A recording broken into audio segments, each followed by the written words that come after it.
Today on the Denver Sports Podcast, we are talking championships. Who has the best chance to win a championship out of the Avs, Nuggets, Broncos, Buffs, Rams? All of that's in the conversation coming up with Mitch Carroll and myself here on the Denver Sports Podcast.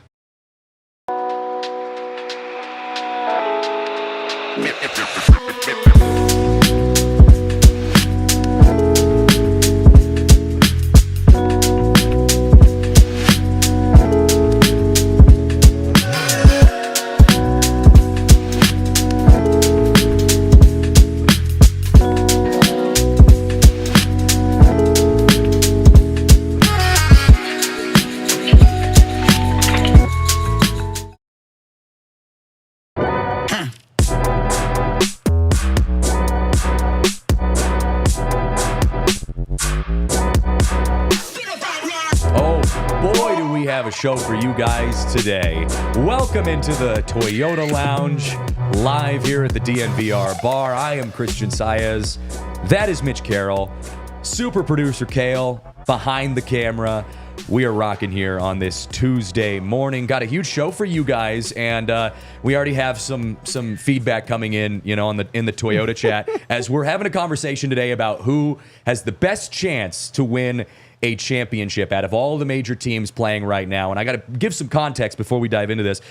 The reason we're talking about this is because we live in this golden age right now of Denver sports where pretty much every major sports team here in Colorado is either meeting expectations or exceeding expectations. So the Broncos, the Nuggets, the Avs, the Buffs, the Rams, all at that level right now where you can have the discussion of, are you going to make it to the playoffs? And even beyond that, are you going to make it to the championship? Now, with all of that in mind, I want to start things off by giving you my final answer to this, and then we can go down and kind of break all of this down. I'm going to agree with some guy in the Toyota chat. Nuggets, I think, have the best chance out of any team in the Denver sports world at winning a championship this year. However, there is much more to get into than just that. So, welcome in. Thanks. Wow, what an intro. That was my start. Yeah. I mean, look, one team in Denver has the best player in the world. Mm-hmm. Right.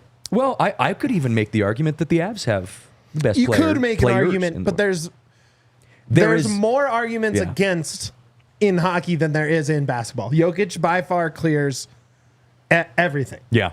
Everything. And hockey, you're maybe out, like your best player's out there a third of the time. Yeah.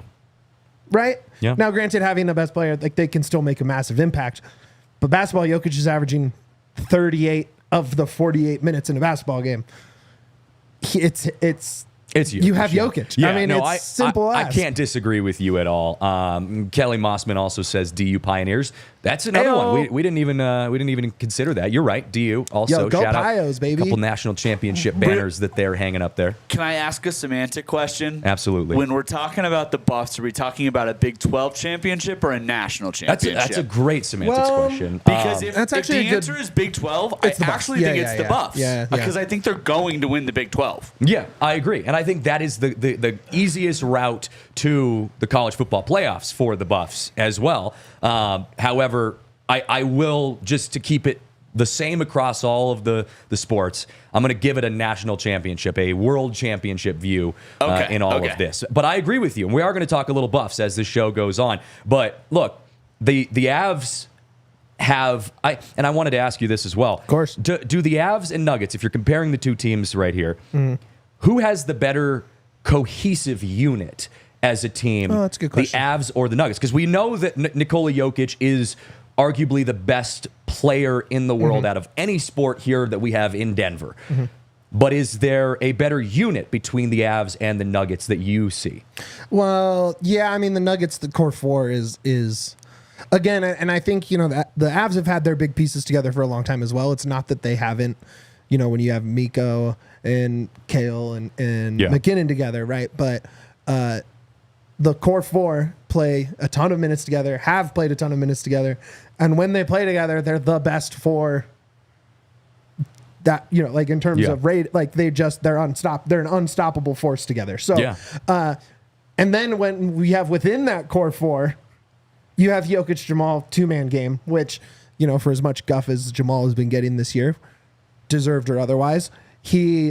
When it's go time, do you have more faith in a 2-man game in the league than those two? Yeah, no, I right agree when it with comes you. to getting buckets in crunch time. So, I love that we can bank on the Avs stars, and we know that you throw out a line last night like Sammy's on the floor. That's like Sammy old G. faithful Sammy G, right? And he gets the winning goal, but. Sammy G's like the Bruce Brown, like when in that Nuggets championship run when the Nuggets had that so much depth, and they still do, although some of their depth has shifted onto the younger side now. Brucey B was kind of an older, more, I don't know, I wouldn't call him a veteran, but seasoned player in his realm. But Sammy G feels kind of like that vibe for me with the Avs. But I think the Avs, the issue with the Avs, despite all of their success, and they are one of, if not the best team in the NHL, in my opinion, although Winnipeg can make a good argument there as well. The issue with the Avs is just they haven't had the consistency in the net this year, and that's not a new storyline. That's not some fact that I'm telling you for the first time. If you've watched any Avs games this year,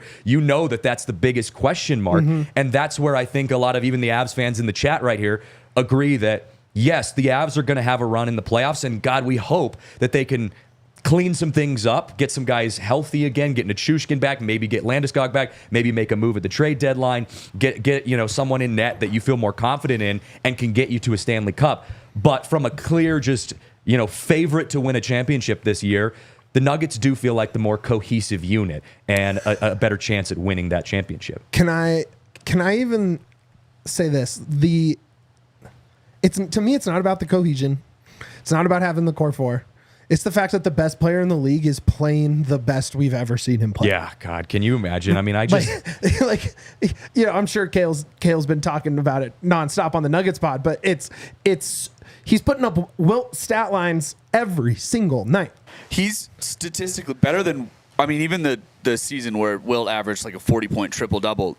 Jokic just had statistically the best 10 games to start a season ever in NBA history. And can I just look, I have such a hard time too. I know. When they were playing against plumbers, bro.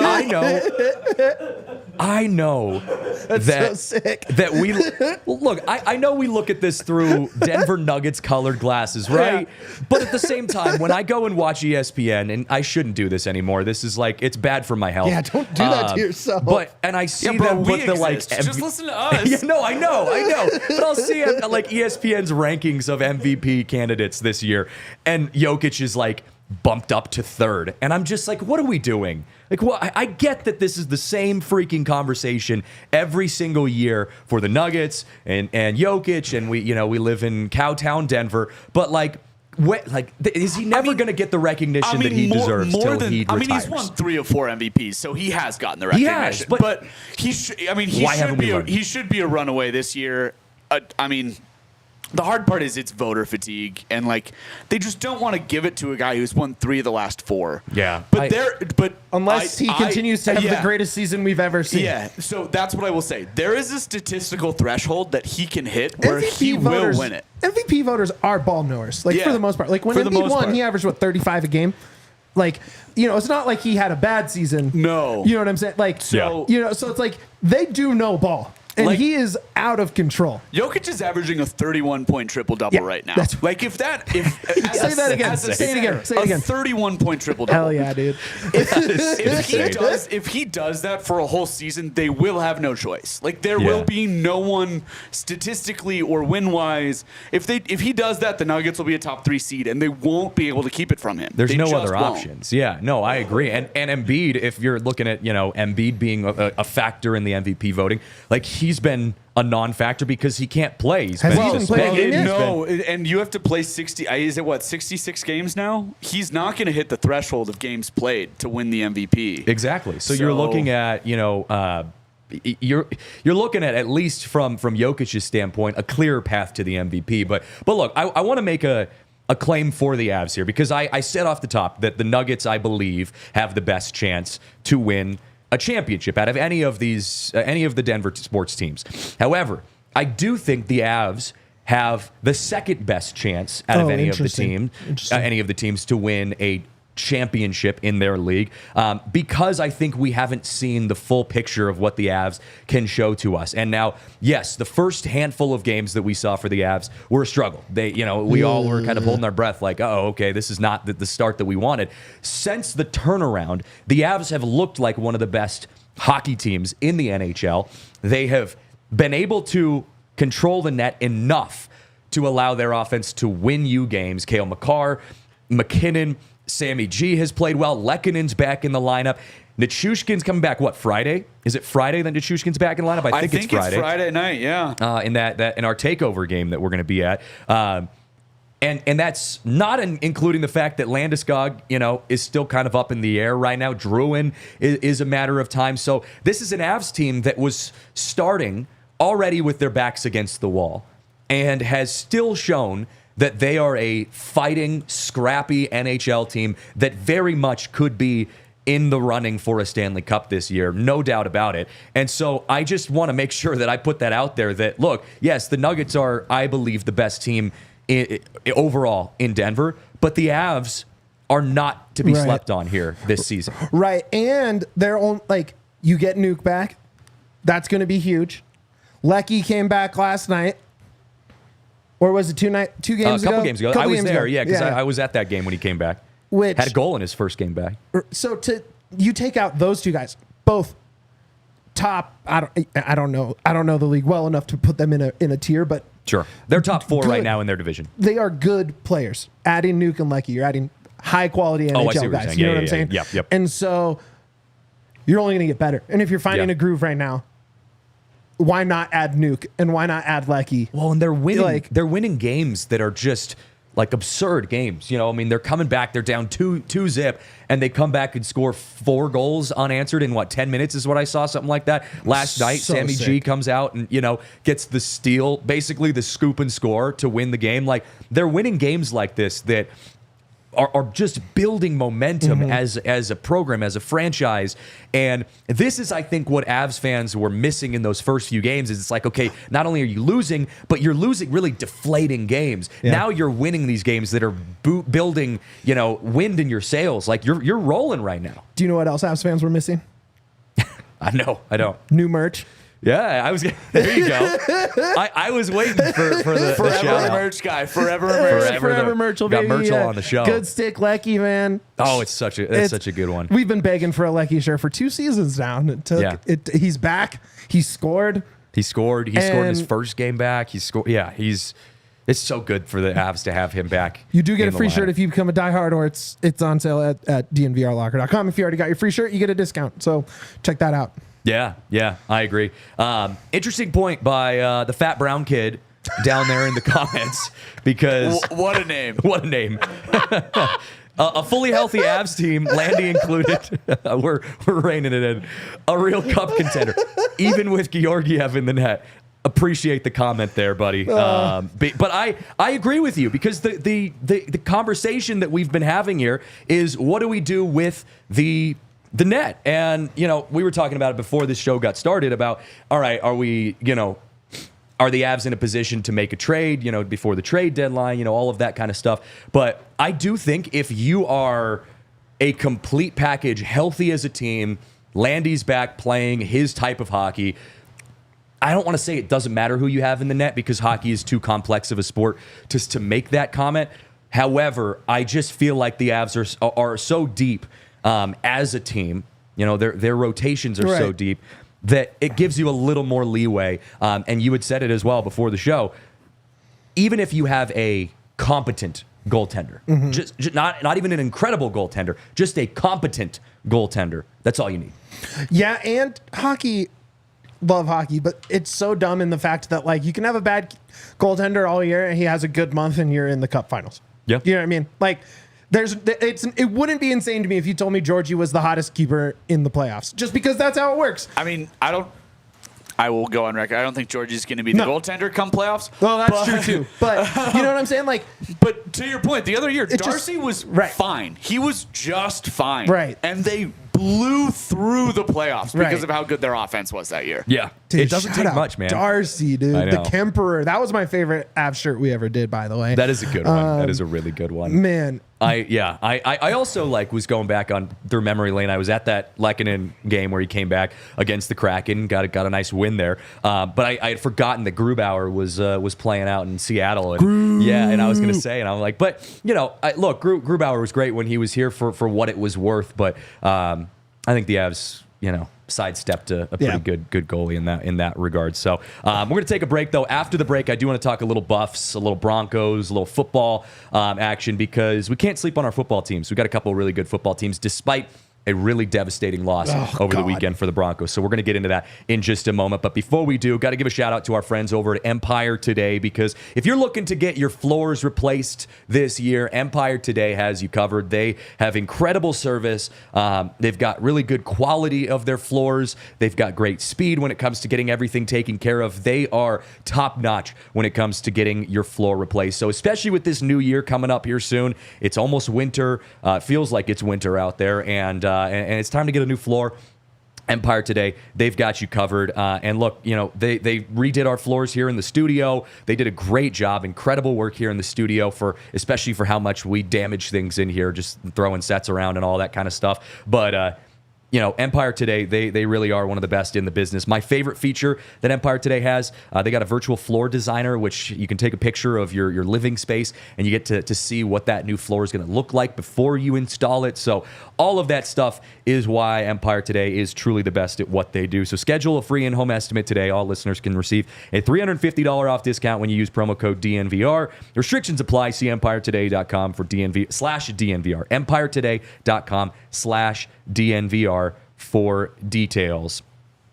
Also want to give a shout out to our friends over at Factor Meal Kits, because if you're anything like me, like Mitch, like Kale, like any of us here, us working adults, although, I don't know if we can call this work all the time. This is not real. This is not real. What do we do for a living? It is busy. Our lives are very busy. And so sometimes, I love cooking, but I just don't have time to all the time, especially when it comes to lunch. I'm a big, I never have time to cook lunch. And I'm always sitting there thinking to myself, what am I going to do for lunch? I hate meal prepping. I hate all that kind of stuff. I love cooking dinner, but lunches are huge for me. And Factor Meal Kits have come up clutch, because they have incredible meals, chef prepared meals that you just pop in the oven or in the microwave, and in just a few minutes they're ready to eat, and they don't taste like they were frozen or kind of like grocery store bought. They're premium meals. They're really good, high quality ingredients.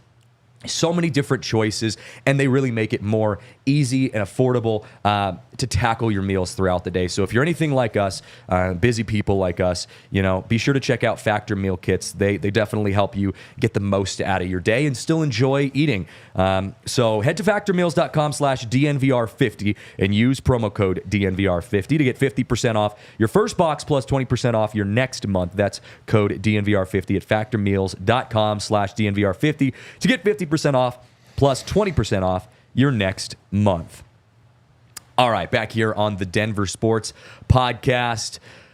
All right, let's talk a little Broncos, because the Broncos had a devastating loss. And if you're a Broncos fan of any level, even a more casual Broncos fan, all the way up to a diehard live, breathe, eat, sleep Denver Broncos, this one stung a lot. But I want to start this segment by, first of all, putting it out there that, in my perspective, after you take a couple days to recover, you get over the emotional hangover that came from just the way the game was lost.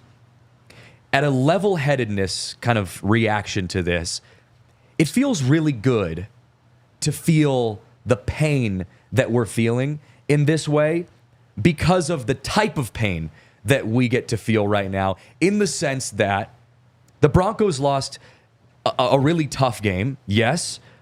However, I think what they showed in their game, what they showed in their play, what they showed in their ability to be the better team in that game, in my honest opinion, makes this so much more painful. And I actually think that's a good thing, because you know what? The Broncos beat the Chiefs last year, and it always feels good to beat the Chiefs. But it was a kind of toss-away season. You didn't really know what you're doing with your quarterback situation with Russell Wilson. There wasn't enough on the line Whereas this year, there's so much more that the Broncos are playing for. And yet it's just the first year with Bo Nix. It's the first year, in this offensive formation. I think it says a lot that the Broncos, that Broncos fans feel the way that we feel, given where we were at last year and the fact that we get to feel a meaningful emotions in a season like this. I didn't expect that, to be completely honest. I just didn't know what we were going to get out of Bo Nix. I didn't know what we were going to get out of this offense.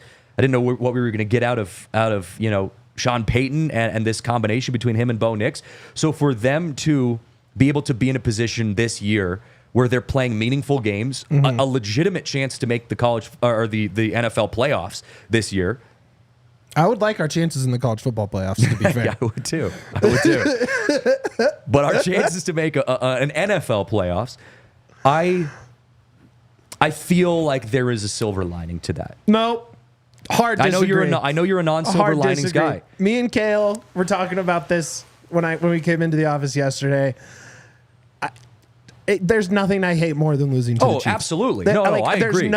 And sure, if we're 10,000 foot view, this season's been amazing. We have a quarterback, we have a system, we have a bunch of guys that probably shouldn't be playing this well together, especially when you look at the defense.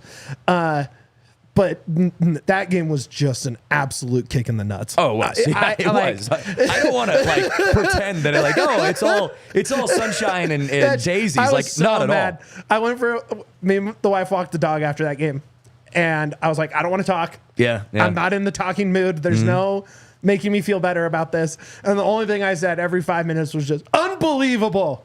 Unbelievable. It was unbelievable. And I think that was the issue, was that it was just, you lose a game like this to, I don't know, the Texans. Yeah, it Sucks, but you're like, all right, that was just weird, whatever. It happens. You lose it to the Chiefs, yes. There is more weight that carries. But what I'm trying to do is I'm trying to remove that weight of it being the Chiefs, which I know is hard because that weight is very real. Yeah.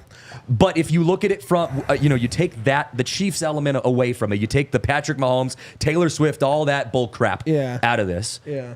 And you just look at it from how the Broncos played the best team in the NFL, as they should have taken that win.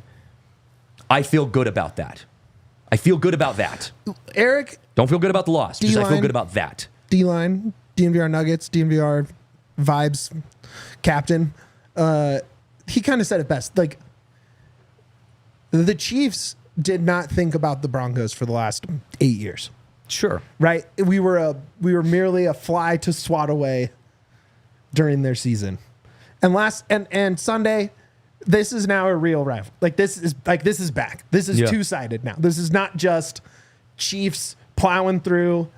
Are See you later. Are you worried about the Chiefs at all through the rest of the season? Worried in what way? Like when the Broncos play the Chiefs again, are you worried? Well, so they're going to play them week 18. The Chiefs will have the 1 seed locked up probably 2 weeks before that.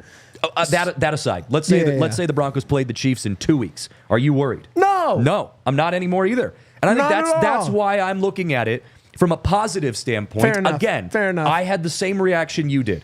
There was reeling so mad, anger dude. for 48 hours. But now I'm able to step back and say, look, I'm not afraid of the Chiefs. The Broncos are legit. This is not a joke. They are. And I think the biggest thing about it, sorry, Cal, just give me this one. Sean Payton, even last year with Russell Wilson and the team that everyone hated to watch, just keeps you in games. Right? Yeah. And now all of a sudden you have a young quarterback who's delivering that huge third down at the end of the game to get into icing the clock. That means that not only do we have that, but then we have a gamer at quarterback too. Right? So now those situations where you were having close losses can flip to clutch wins. Bring on the Chiefs. I don't care. Yeah. I'm not scared of the Chiefs. Anyways, keep going, Kale. Again, 10,000 foot view. The Chiefs have at worst a top 5 defense in the NFL. Yeah. A lot of people would argue the best. And Bo Nix had 250 yards, 2 touchdowns, 0 picks, and led a game-winning drive.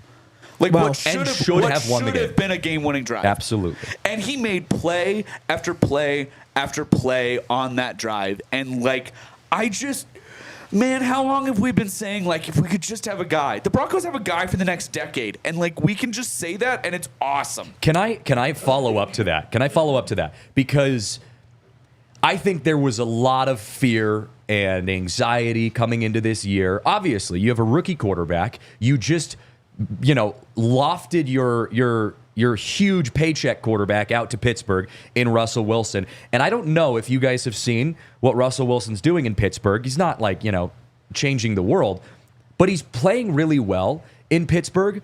And the beauty of this is I could care less. And I think if the Broncos sucked, if Bo Nix was terrible, and if this was a totally different situation, and we saw Russell Wilson playing well in Pittsburgh, there would be this back of my mind thing, oh damn, maybe it was just us, maybe it was the Broncos, maybe it was Sean Payton. Obviously Russell Wilson wasn't the problem. I don't have that thought at all. The Broncos are a better team without Russell Wilson. They're a better team with Bo Nix. Russell Wilson can go have his success in Pittsburgh. I don't care. And I love that we get to say that. We don't have to think of, did we get the better of this or, whatever. We get to move on as Broncos fans from the Russell Wilson debacle. And that is the silver lining to me in all of this with Bo Nix. Can I give you guys a dream scenario? Sure. It's not likely, but there's still statistically a chance the Steelers end up the 2 seed by winning the AFC North. And the Broncos are probably going to be the 7 seed. And I would want nothing more than to go into Pittsburgh with a rookie Bo Nix and to hand them a playoff loss. Yeah, that would be incredible. That would be incredible. Awesome. That would be. The story writes itself, man. Yeah, I don't have anything good to say about Russell Wilson. Yeah. No, that's my point. I mean, I'm not a Russell Wilson hater. I was just worried that we were going to come into this year, he was going to go out in Pittsburgh and play well, which he kind of has, and we were going to be sitting here. I mean, he's fine. He's doing better than he was in Denver. That's the thing. He's doing fine, but he also had, he threw for 3,500 yards and 20-something touchdowns. Most of the games he looked good. Sure. But it was when he looked terrible. Yeah. Is what is his undoing. That's coming, Steeler fans. It's coming. I know. My point was just that, I'm just so glad we don't have to, play that whole game of, oh, God, look at Russell Wilson. He's winning games with Pittsburgh, and the Broncos still suck. We're doing good. Sean was feeling right. great. Yeah, Sean was right. Bo Nix is the guy. All of that's good. The storyline is there. So I'm fully invested in that. And that's just the point I wanted to make with the Russell Wilson thing, is that I'm we get to move on. And so that is a little side story that I feel that is a good takeaway from that whole thing. When I came into this Broncos season, I was we can be bad and we can have. There's not enough talent around Bo where he can look competent and we can still lose enough games to get a Travis Hunter maybe or another college superstar. Could you imagine? That'd be incredible. But now I'm no, playoffs. Get me to the playoffs. I don't care if we're picking 18th, 20th. Yeah. Who cares? Eric Simmons in the Toyota chat says, I would settle for the Broncos just getting to the playoffs. I'm in there. Dude, yes. Super Bowls can come. And look, if you make it, meaningful football is the best football. If you make it to the playoffs, I will obviously be, putting 100% of my energy into you getting to the Super Bowl. But at this moment, we're taking it. My old coach used to say, we're playing 1-0 every day. You're looking to be 1-0 every single game. That's all that matters right now. Broncos make it to the playoffs. That's a win. I don't care what happens in that first playoff game. That is a win right now. You make it to the playoffs, then sure, we're going for the Super Bowl. But. Right as it stands in this current day in November, a playoff just appearance is huge for the Broncos. Making a playoff with a rookie quarterback, Bo getting the experience of how bright those lights get, prime time going on the road, cold weather, because it's going to be somewhere cold. It's going to be Baltimore or Buffalo or Pittsburgh or Kansas City. It's cold weather, on the road, bright lights, playoff football. That experience is invaluable. I think I saw that the Bo Nix is actually up for Rookie of the Week in the NFL this week. I think the Broncos just posted that. So if you, I guess you can vote as the fan by going and retweeting their tweet. So head over to the Broncos Twitter and go vote for Bo Nix as the Rookie Player of the Week, because he earned it. I mean, loss or not, Bo Nix balled out against the best quarterback in the NFL right now. I'm looking at some Coach of the Year odds. Sean Payton takes a defense with only one first-round pick on it and a rookie quarterback to the playoffs. Mm-hmm. You can bet Sean Payton right now at plus 2,000 to win Coach of the Year. Yeah, I agree. That's insane. Well, especially after all of the Russell Wilson stuff. Yes. After all of that debacle that happened last year and the back and forth and Broncos fans hating on Sean Payton and George Payton for, just lofting Russell out to Pittsburgh and paying him to play in Pittsburgh and all that. If you can come back and make it to the playoffs under a rookie quarterback, a guy that you pretty much bet your entire reputation on, that is the biggest story in the NFL by far. I mean, forget Patrick Mahomes finding a way to pull, win after win out of his butt. Like, God, I hate that guy. Sean Payton, that's the bigger story in my opinion. Obviously he's not unsung hero. Everyone understands what Sean Payton has done, but I really don't know if he gets enough credit for, you talk about getting to the playoffs. You're going to be in a close playoff game with him because he's such a good game planner. He's a good game manager in terms of limiting opportunities for the other team to score, keeping your team out there. I think that he isn't in 3-digit odds.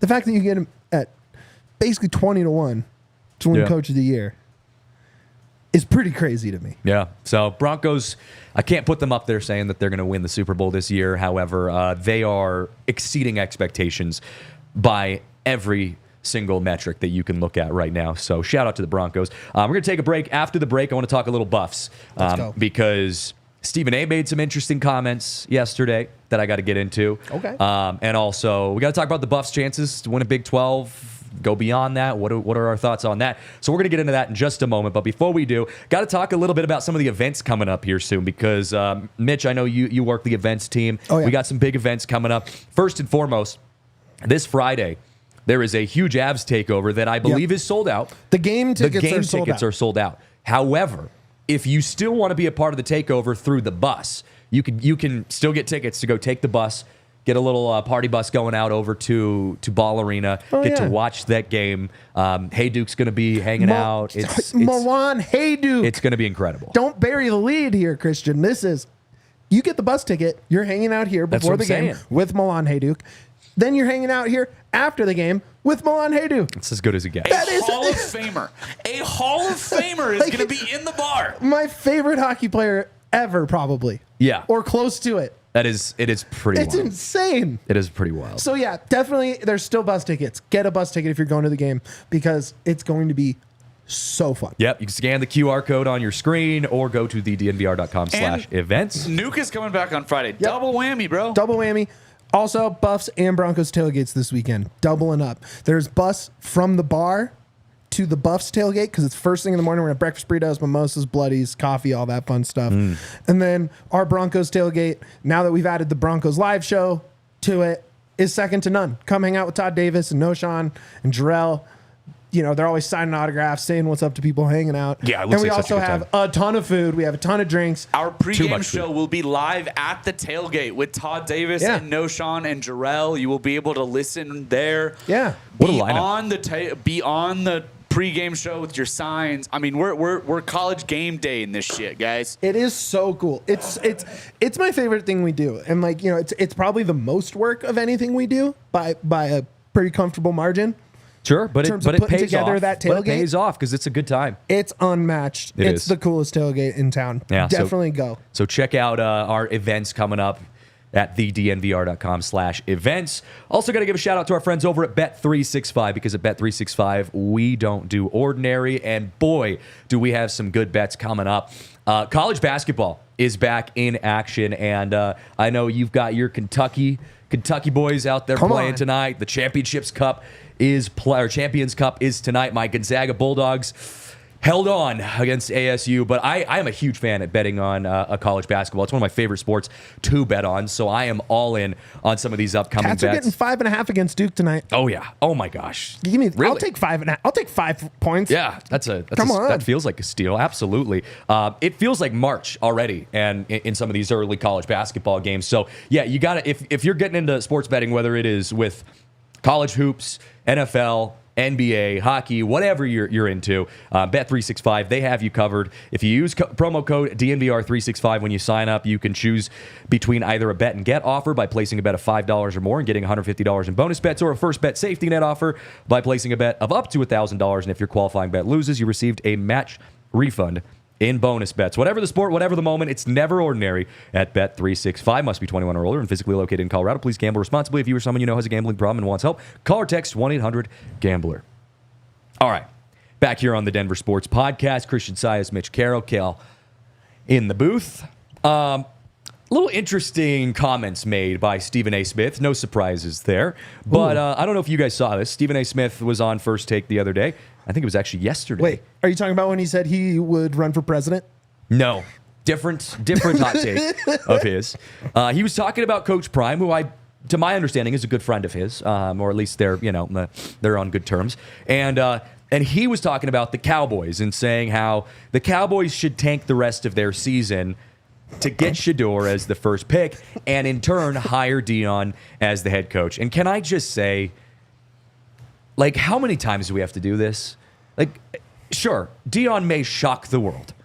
And no one will see it coming except for, a handful of people. However, he has gone on record thousands of times saying that he does not want to coach in the NFL. He has no interest in coaching in the NFL. And I'm not just taking his word on this. Dion is successful at CU or in college football. We'll even go beyond CU because of his ability to recruit players. He is the best in the business when it comes to recruiting. Yes, his sons are talented. Yes, Travis Hunter is incredible. One of his spoken sons. However, I truly believe that even after Shedeur and Travis and they all graduate and move on, CU's still going to be a great team because Dion is Dion and he's incredible at doing what he does. He doesn't have that same flexibility in the NFL. There are guardrails. There are limits in place when it comes to his ability to be successful as an NFL coach. I don't think he wants to be an NFL coach. I just don't know why we're still going in circles on this. I don't think he's going ever more prestigious than Colorado. I don't think so either. Let me say this. He runs Boulder. There is and he has the world at his fingertips. There's no giant dark money donor who actually calls the shots above him. He is in charge. It is his world. That's it. And why would you go to Florida State or the Cowboys or an SEC school or anywhere where you're no longer in charge? This is Prime's world. He's never leaving. Even more to that point, this is a conversation I was having the other day about it, because everyone thinks he's going to take the FSU job because it's probably going to be open. Why would you leave the Big 12, which is wide open right now, where you have a chance to make the playoff every single season if you do your job as a coach right, to go into the gauntlet that is the SEC or the ACC? Why would you do that? Yeah, I agree with you. He gets paid insane amounts of money. He's getting a $100,000 paycheck, a bonus every win he gets from here on out. He has no pressure. He has nothing but... Well, he's got pressure, but I get what you're saying. Not SEC pressure. No, not even Big 10 pressure. Yeah. Like, he's not leaving the Big 12. And, like, it's fun. It's fun to be like, oh, man, are they going to draft Shedeur? And then Dion's going to follow him? Like, I love that. That's a great 30-second clip to pull up from your show and put it on TikTok. Sure. But it's not like... That's a Stephen A. Smith clip right there. Right. But, I mean... And also, the funniest part about that is he said they should tank like they have a choice. Cowboys no Jack. Their stadium will tank for him. They're horrible. Their stadium will help. Like, just keep blinding your receivers and you will have no chance. Look, like, I think Shadeur's going to be. I understand doubting it. I'm not. The draft is a crapshoot, anyways. Right? Yeah. Sure, things have been bad. Bad college quarterbacks have been good. Right? Like, it's so situation dependent, coaching dependent. Quarterback, like, there's so many factors, but I think he's probably gonna be pretty good. So, probably, granted that Dak contract almost takes them out of he has like $200 million dead cap if they get rid of him. Yeah. So, like, I mean, it's a Russell Wilson situation. You know what I mean? Dak. It's almost worse. Yeah. Right. I mean, they could trade him. Good. That's the and then that gets you off the contract. And Dak's probably tradable. Yeah, it's probably tradable. Probably is. But yeah. I just don't know if they'll be bad enough to be as bad as the Raiders or the Giants or, like, there's worse. Or the Panthers, which is the worst professional Panthers are red hot, team. baby. 2 wins in a row. I think those are the only two they're getting. I know, I'm just kidding. Sure. I'm just kidding. Look, Shadeur's going to be, to me, it would be crazy if he isn't the first quarterback off the board. Yeah. So wherever you land. And right? there's plenty of, and look, we'll have plenty of time to talk about, where Shedeur is going to land and all of that kind of stuff. I believe he'll be a great quarterback in the NFL. I just think the bigger story is just like Deion's not going anywhere. You know, he's No not, chance. especially the NFL. Nope. You know, Zero chance. and he has everything he needs at CU. There's no reason for him to get out. And he's also, and I think the bigger thing that a lot of people like to throw around, because it's really the only platform people have to stand on, is that, well, what happens when Shedeur and Travis leave CU? What does Deion do? Again, go back to what we just said. He's the best recruiter in college football. He is probably the only college football coach currently playing or currently coaching right now that I think has adapted and shifted in line with how quickly college football as a sport has shifted. I mean, Right. Nick Saban, retired because he was so fed up with the NIL and all of that kind of stuff.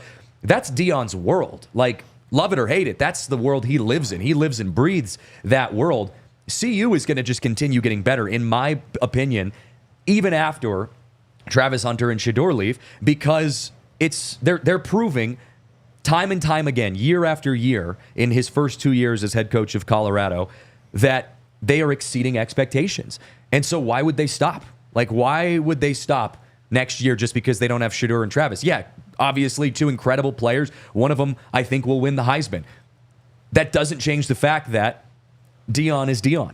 He is going to get you the best players in college football, Yes. and they're going to be playing at CU next year. So, And it's funny because, the He's not going kids anywhere. he's recruiting are too young to remember Deion as anything but a guy on the, NFL Network desk. Sure. Or anything. But their parents remember Neon Deion as being an unstoppable force in football and also a good baseball player, right? Like Yeah. the parents remember World that, Series guy, right? yeah, So yeah.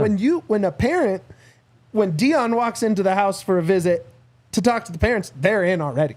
Yeah. Right. Like, and then you add in how much, attention you get if you're Travis Hunter, right? He was on College Game Day on their bye week, right? Yeah, like, I know. like it makes sense that they're in the mix for the number one quarterback in Julian Lewis, right? Like it makes sense that they got Jordan Seaton last Yep. offseason, right? Like he's never going to leave because he can do it. And there are going to be haters. We get it. You love haters. You love haters, but Especially RK loves the haters because he pulls out receipts. he does. That is, it's like a hobby for him. It's a little national pastime for RK. But there's going to be haters. But at the same time, CU is primed for that. Literally, like, pun intended. Like they are primed for that.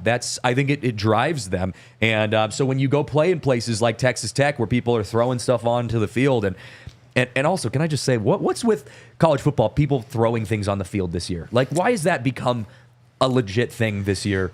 So I get it. You get passionate, fans are apparently drunk, they've like been whatever. doing But that like, since like 89, 90, somewhere in there. apparently, I'd never heard of it. In my history of covering sports, the only time I've seen it, I covered Cal Poly, San Luis Obispo, for a long time at the newspaper in San Luis Obispo.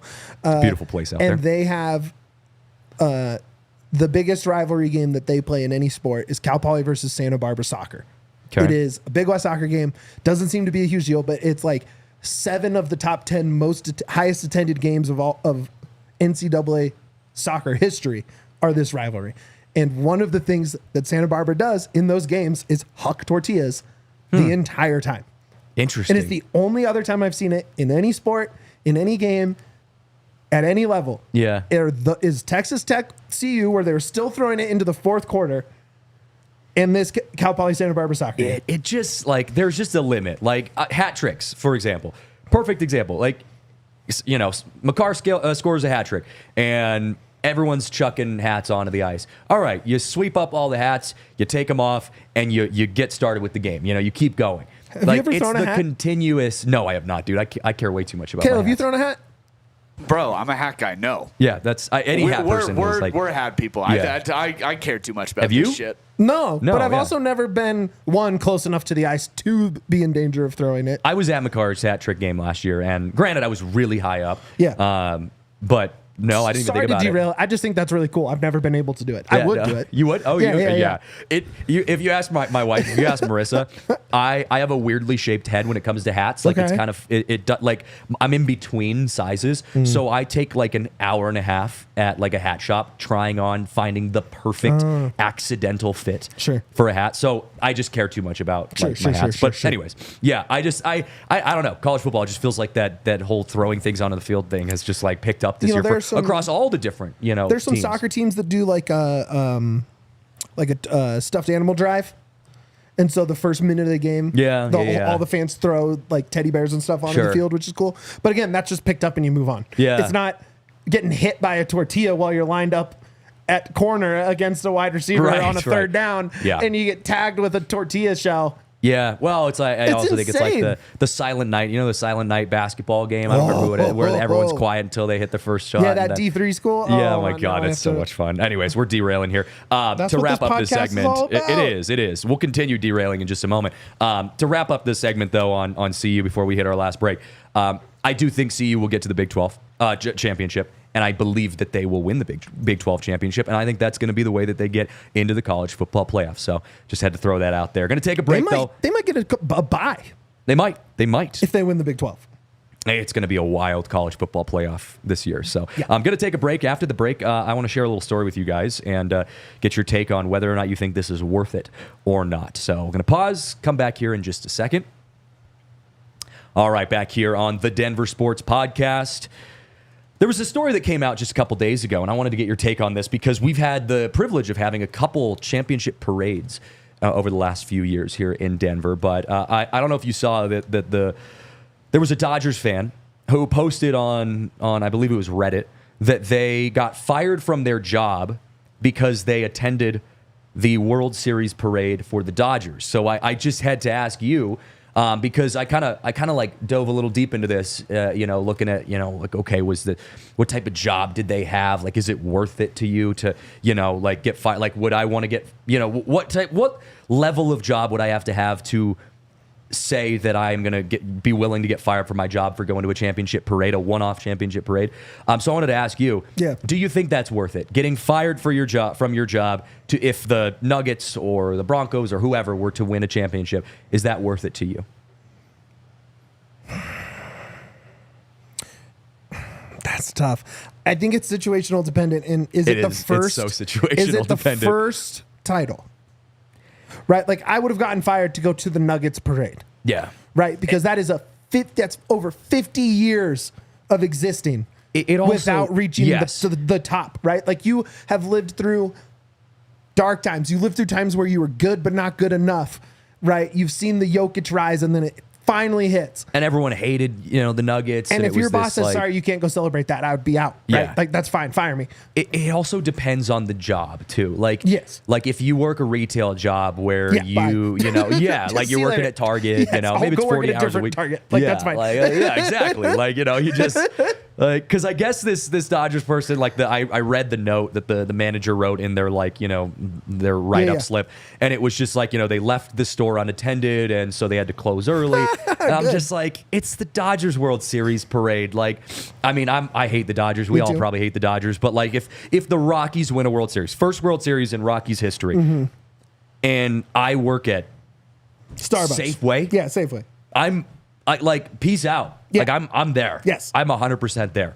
Now, to go back into my history, when I got to Colorado, I was working a retail job, and I was working 40 hours a week, so it was my full-time job. The Avs won the Stanley Cup. Now, I didn't have a hockey team growing up because I grew up in Seattle, and when I moved to Colorado, the Kraken became a thing the year I moved to Colorado. So I'm an Avs fan. The Avs are my team. Let's go. And the Avs won the Stanley Cup, and I was working a retail job in the mornings, and I had a couple coworkers that I worked with who were lifelong Avs fans, diehard. They had grown up Avs fans, and they wanted to go watch the parade. So I kind of took one for the team in a way and worked that day instead of going to the parade so that they could go to the parade. And so I missed the Avs parade. However, when the Nuggets championship came around and they won the championship, I was scheduled to work that day. I did not go to work that day. I said, you know what? I paid my dues. I worked on the Avs parade. I had to miss that whole celebration. I am going to be damned if I don't go to the Nuggets championship parade. And it was a blast. Obviously, it's very easy for me to sit here and say, yeah, go. Because, like, our work day on those 2 days yeah, it's was different for us. going to the parade. Yes, so, absolutely. Like, very different when it's like, yeah, of course, Yeah. go to the parade. Yeah. But, I mean, look, something like a Rockies parade, it's kind of like the last, like,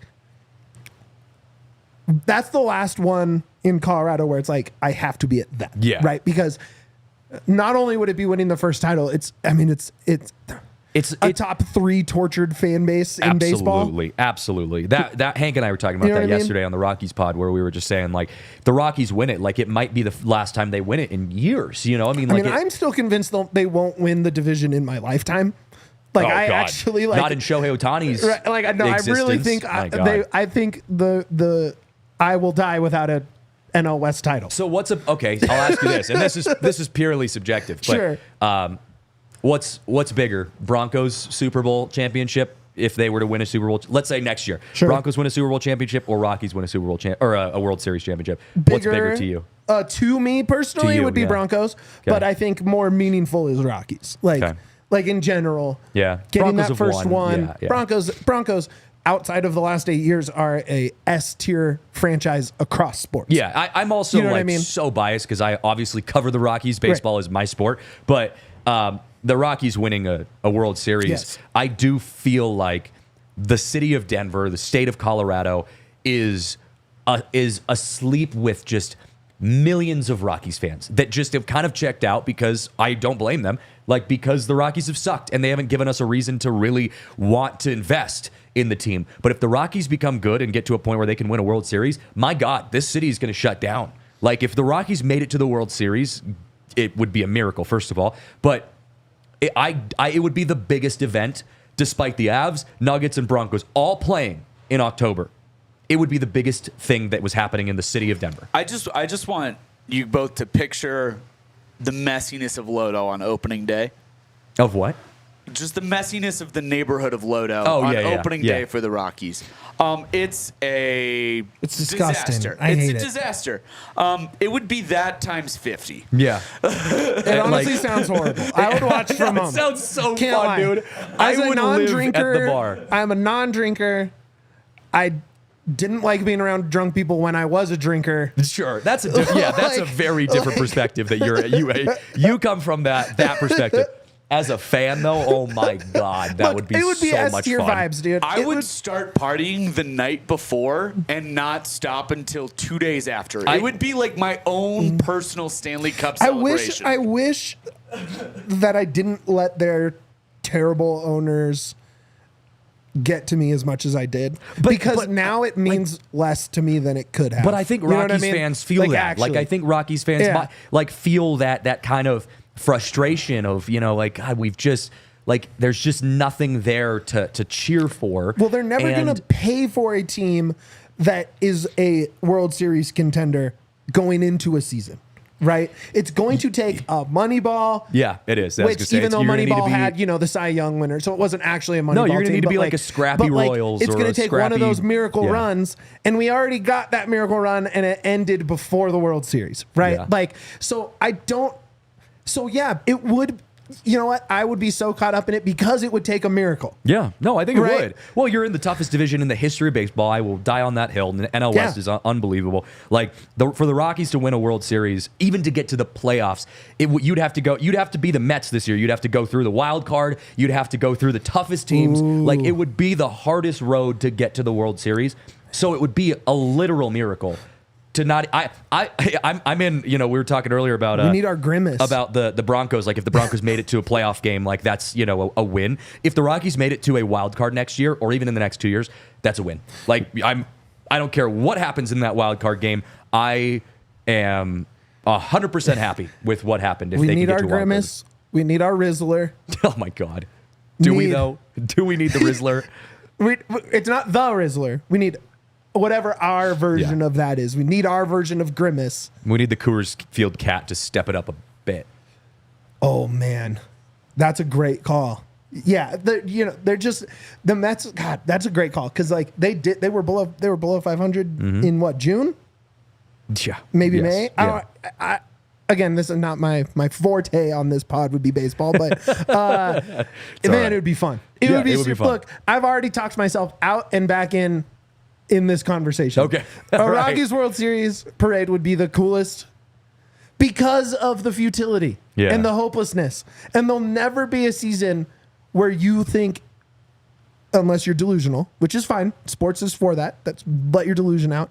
But there'll never be a season where you think that they should win the title. Yeah. Ever. Yeah. For the rest of our life. Unless Yeah. they sell to someone who cares. Not when the Dodgers are doing what the Dodgers do and just spending billions of dollars every year. And you can never compete with free agency Yeah. for LA's. And even San Francisco's. Nope. So- Cubs, all of that. So yeah. yes, it would be, because I think it's impossible. Actually, not improbable. I think it's actually impossible. That's why it would be amazing. Hey, it gives me a lot of job security with Yes. the Rockies pod because there's always There's always next year. room for improvement, man. There's always We're next year, always baby. getting there. So to sum things up, the best chance any Denver sports team has Nugs. of winning a championship this year is the Denver Nuggets. However, the Avs, I think, are a close second. If the Broncos make it to a playoff game, that is a win for us. And if CU can win a Big 12 title, are we stopping it at a Big 12 title? Obviously, we want them to win more. I'd love for CU to go win a freaking national because championship. if it's a natty, they can't. They're not good. They can't. But if, like, are we feeling like the level at which we are content is Big 12 championship? If that's what we're saying, they have the best chance. Sure, but Period. I'm saying, like, are we like Oh, if CU fans are CU 100%. fans content? Yes. With everything else being a bonus, an added bonus. If you go win a college football playoff game, that's a bonus. Yes. Like content Yes. though with the Big 12 championship. Yes, Okay. 100%. Yeah, 100%. I'm with you. Because then you're not playing in the freaking Pop-Tart Bowl or the Yeah. Cheez-It Bowl or the Yeah. mayonnaise bowl. yeah. Like, Yeah. you know what I'm saying? Like you're playing meaningful ball. And look, I don't want to gloss over, although we completely have. But to be fair, CSU has also played a really good season this year as well. Sure. They've had and if Rams they have win a played bowl well. game, that's huge. That is huge. That is huge. I mean, you also don't have Horton, who's your best player. That sucks. Which That does really suck. sucks. It really does suck. But CSU, they're not a team to be slept on either. The Mountain West, although they will not beat Ashton Genty and Boise State, the Mountain West they've played really well. They've been the surprise pick. I saw a meme. This was hilarious to me. There was a meme. I don't know if you guys have seen this. The one where it's John Daly and Tiger Woods standing there, and Daly's got his cigarette hanging out of his lip. He's in his like brightly colored outfit, and then there's Tiger Woods, who's all like put together and whatever. And Tiger Woods is Boise State, and John Daly is CSU, and they're like fighting for a Mountain West title. Like that accurately sums up how this Mountain West season has gone. It's just kind of the vibes. CSU hasn't won a bowl game since 2013, and they've only won 2 in the last 30 years. 24 years, sorry. So CSU. So that would be a huge deal. So CSU Is there still a it. path to the title game for them? It's I going to think- be tough. For the Yeah. Mountain West title? Like, it's not dead. It's unlikely, but it's not dead. CSU making a bowl or CSU winning a bowl game is probably the peak for CSU this year, right? I think it's mathematically still alive, But theoretically.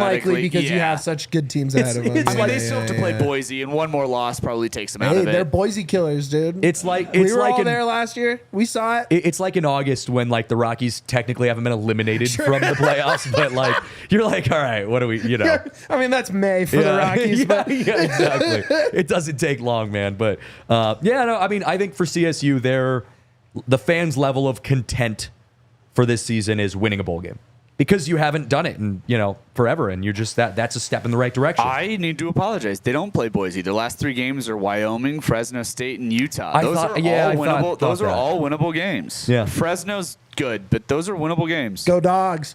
Sorry.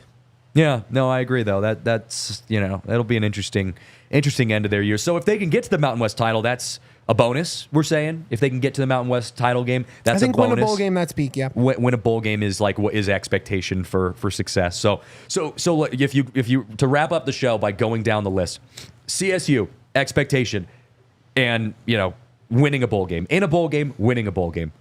CU win the Big 12 title. Broncos make a playoff game. Nuggets win the NBA championship. Avs win a Stanley Cup. I'm still going to say that. I think the Nuggets have a better chance, but the Avs can get to the Stanley Cup. So I'm going to say that the Avs' expectation in this window of talent that they have is to win the Stanley Cup. The Rockies get above 500. That's Could you imagine for next year? That's worth above a parade. 500. That's huge. That'd be huge. So that's pretty good, man. I mean, aside from the Rockies, Pids even had a great year. Playoffs. Playoff Led the season league for the in Pids. expected goals. DU, got to throw them in there. Another great team. This is a great time to be a Denver sports, a Colorado sports fan. Especially not to throw in the Rapids as the Rapids host, but like No, do it. They just set the record for selling a defender out of the league.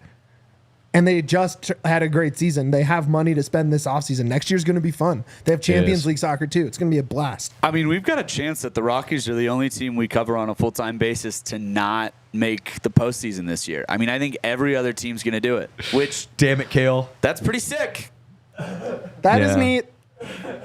And it's true. It is true. Sorry, Rockies. I know. Well, hey, Sorry, if you guys want to get some hope beyond this show for the Rockies, come hang out with me tomorrow at 12:15. Hell yeah. We're going to be trying to find hope out of nowhere for this off season. But look, that's going to wrap things up here on TDSP. Appreciate you guys hanging out. It was a good conversation. Mitch, Great time. appreciate you hanging out with us. Kale, great job as producer as always. Love this show. Appreciate you guys in the Toyota chat. Yeah, we're going to wrap things up here. Enjoy having you guys on the show. We'll talk to you guys next time on the Denver Sports Podcast.